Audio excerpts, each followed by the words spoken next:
everybody, I'm Princess Rainna, and today I'm going to be reading from the book of Genesis, and this is the first chapter. In the beginning, when God created the heavens and the earth was a formless wasteland, and darkness covered the abyss, while a mighty wind swept over the waters. Then God said, "Let there be light," and there was light. God said how good the light was. God then separated the light from the darkness. God called the light day, and the darkness he called night. Thus evening came, and morning followed the first day. Then God said, "Let there be a dome in the middle of the waters, to separate one body of water from the other." And so it happened. God made the dome, and it separated the water above the dome from the water below it.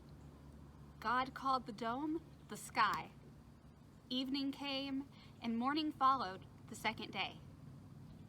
Then God said, "Let the water under the sky be gathered into a single basin, so that the dry land may appear." And so it happened. The water under the sky was gathered into its basin, and the dry land appeared.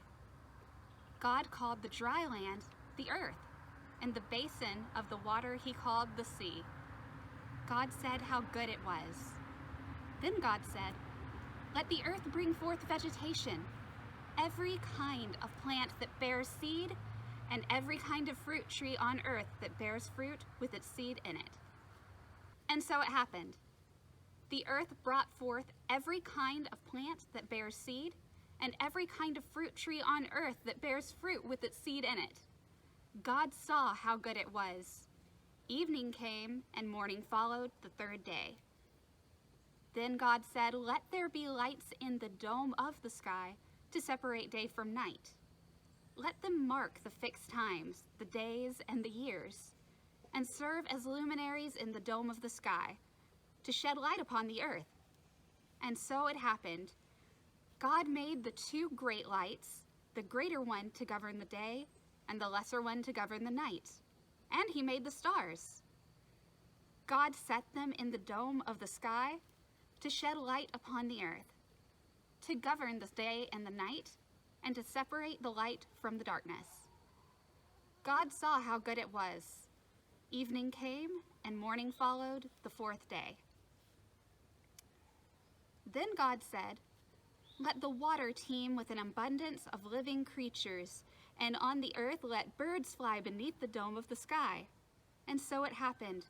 God created the great sea monsters, and all kinds of swimming creatures with which the water teems, and all kinds of winged birds. God saw how good it was, and God blessed them, saying, "Be fertile, multiply, and fill the water of the seas, and let the birds multiply on the earth." Evening came, and morning followed the fifth day. Then God said, "Let the earth bring forth all kinds of living creatures, cattle, creeping things, and wild animals of all kinds." And so it happened. God made all kinds of wild animals, all kinds of cattle, and all kinds of creeping things on the earth. And God saw how good it was. Then God said, "Let us make man in our image, after our likeness. Let them have dominion over the fish of the sea, the birds of the air, and the cattle, and over all the wild animals and all the creatures that crawl on the land." God created man in his image. In the divine image he created him, male and female he created them. God blessed them, saying, "Be fertile and multiply, fill the earth and subdue it, have dominion over the fish of the sea, the birds of the air, and all the living things that move on the earth." God also said, "I give you every seed-bearing plant all over the earth, and every tree that has seed-bearing fruit on it to be your food. And to all the animals of the land, all the birds of the air, and all the creatures that crawl on the ground, I give all the green plants for food." And so it happened. God looked at everything he had made, and he found it very good. Evening came, and morning followed the sixth day.